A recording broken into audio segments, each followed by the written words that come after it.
बिस्मिल्लाहिर्रहमानिर्रहीम। अस्सलाम वालेकुम। 8 क्लास हम अपने ऑनलाइन लेक्चर का आगाज़ करते हैं।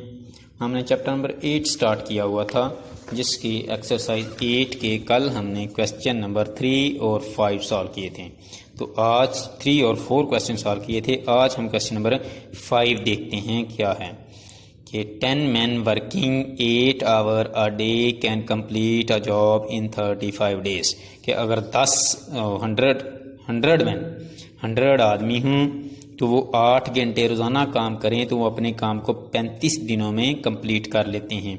How many men should be employed to finish the job in 25 days।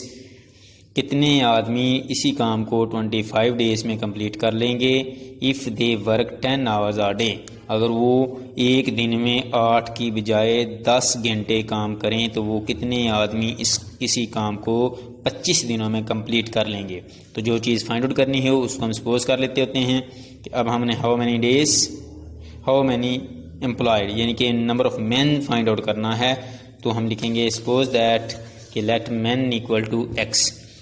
जो चीज़ फाइंड आउट करनी है लेफ्ट पे लिखेंगे मैन। अब आगे दो क्वांटिटीज जो दी हुई हैं वो लिखनी है, एक आवर है और एक डे है। तो वो हमने लिखनी है आवर और डे। तो अब हमने कंपेयर करवाना है मैन वाली वैल्यू के साथ। तो मैन वाली वैल्यू के साथ कंपेयर करवाएंगे इसको।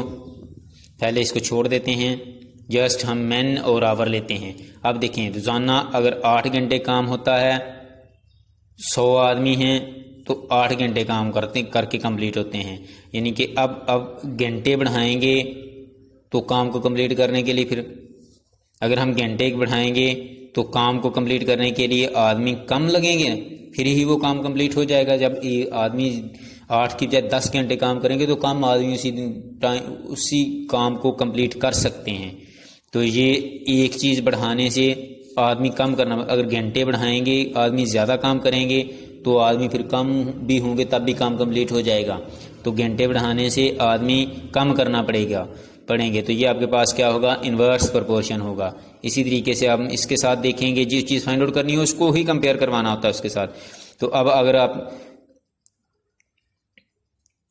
100 आदमी हैं तो 35 दिन लगते हैं। अब 35 नहीं, हमें काम जल्दी करवाना है। 35 की बजाय हमने 25 दिनों में काम कंप्लीट करवाना है। तो फिर हमें क्या करना पड़ेगा, आदमी बढ़ाना पड़ेंगे, फिर ही जल्दी काम होगा हमारा। तो अब अगर दिन कम करते हैं तो आदमी बढ़ाने पड़ेंगे, डे कम होंगे तो आदमी बढ़ाना पड़ेंगे। तो ये भी आपके पास इन्वर्स होगा। तो इधर लिखेंगे if hours are increase then man will be decrease, so it is direct proportion. If days are decrease, अगर डेज हम डिक्रीज करते हैं तो फिर आदमी को बढ़ाना पड़ेगा।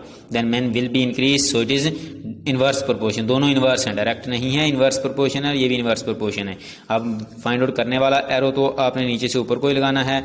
अब दोनों इन्वर्स थे तो इनका दोनों का उलट एरो लगाएंगे।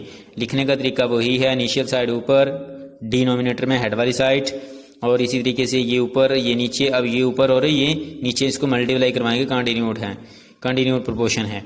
अब ये इधर डिवाइड हो रहा है, उस दूसरी साइड पे जाएगा, मल्टीप्लाई हो जाएगा। तो ये यहाँ पे मल्टीप्लाई करवा दिया, इसको कट कर दिया। 25 1 25, 25 4 100। तो ये आप इसमें मल्टीप्लाई होते हैं तो इसको कट कर सकते हैं 5 के साथ। 5 2 10, 5 7 35, फिर 2 1 2, 2 2 4। तो ये कट हो जाएगा। आपके पास जो बाकी बचा है तो वो उसको मल्टीप्लाई करवाएंगे तो हमारे पास जो है वो 112 जो हैं वो मेन होंगे, तो वो 25 दिनों में काम कंप्लीट कर लेंगे। तो ये आपके पास उसका आंसर आ गया है। इसी तरीके से आगे है क्वेश्चन नंबर 6। क्वेश्चन 6 है,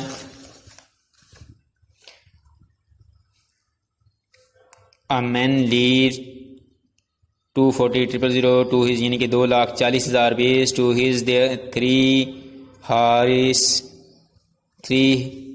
हेयर्स असलम परवेज एंड सना। कि एक आदमी है वो 2,40,000 रुपये उसके विरासत में हैं, और उसके असलम, परवेज और सना यानी कि 2 बेटे हैं और 1 बेटी है।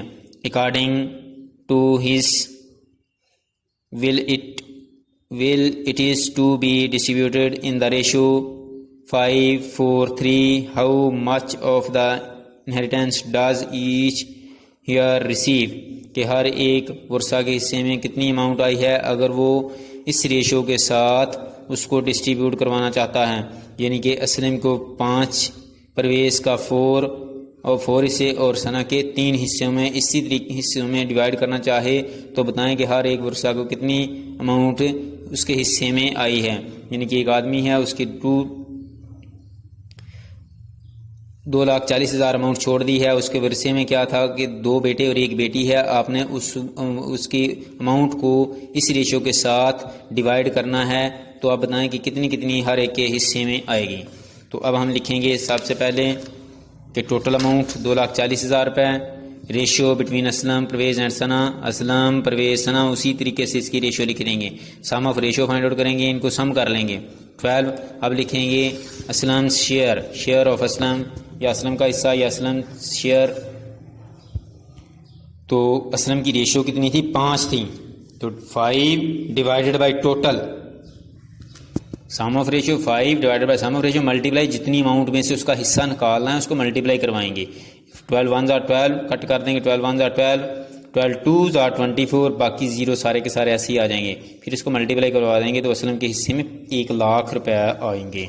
इसी तरीके से शेयर ऑफ परवेज़ की रेशियो 4 थी, तो 4 divided by 12 multiply total amount 2,40,000, तो इसको भी कट करवाएंगे, जो बाकी बचेगा उसको मल्टीप्लाई करवा देंगे, तो यानी कि इसके हिस्से में 80,000 रुपये आए हैं। इसी तरीके से शेयर ऑफ सना की रेशियो कितनी थी, 3, तो 3 divided by 12 multiply total amount जिसमें से आपने इसका शेयर निकालना है, कट करवाएंगे, मल्टीप्लाई करवा देंगे, तो यानी कि उसके हिस्से में 60,000 रुपये आए हैं। तो ये उसके टोटल जो हैं वो 2,40,000 बन जाएंगे। तो इस हिसाब से उसकी अमाउंट जो है वो डिस्ट्रीब्यूट हो जाएगी उसके वर्षा में। उसके बाद क्वेश्चन नंबर 8 है,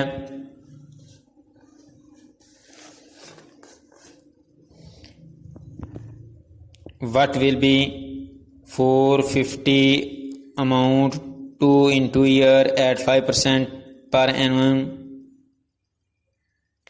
कंपाउंडेड एनुअली, के अमाउंट है 450 रुपीज़ अमाउंट है 2 ईयर 5% एनुअम के साथ आपने उसका कंपाउंड प्रीमियम फाइंड आउट करना है। तो कैसे सॉल्व करेंगे इसको, असल में ये जो 450 है ये ओरिजिनल अमाउंट है, इसको आप प्रिंसिपल भी कह सकते हैं, ओरिजिनल अमाउंट कह दें या प्रिंसिपल कह दें।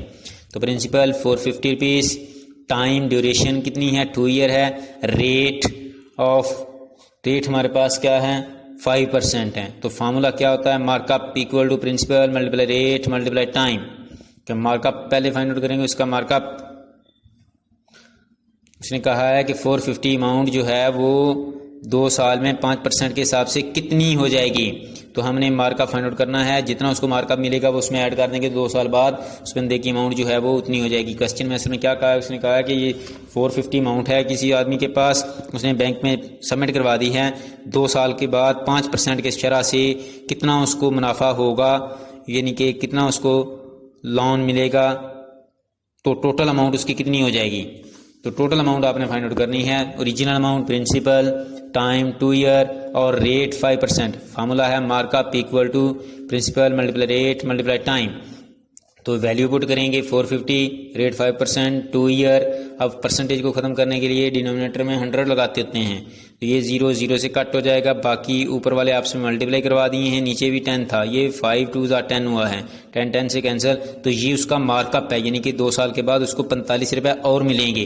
तो उसकी टोटल अमाउंट जो है वो इसमें 45 रुपये इस ओरिजिनल में ऐड कर देंगे, तो उसके पास जो टोटल अमाउंट है वो 495 रुपीज़ बन जाएगी। 2 साल के बाद उसकी अमाउंट जो थी 450 की बजाय 495 रुपया बन जाएगी, क्योंकि 45 रुपया उसको 2 साल के बाद 5% की शरह से मार्कअप मिलेगा, जो उसकी ओरिजिनल अमाउंट में ऐड हो जाएगा। तो आज के लिए इतना ही काफ़ी है। अल्लाह हाफिज़।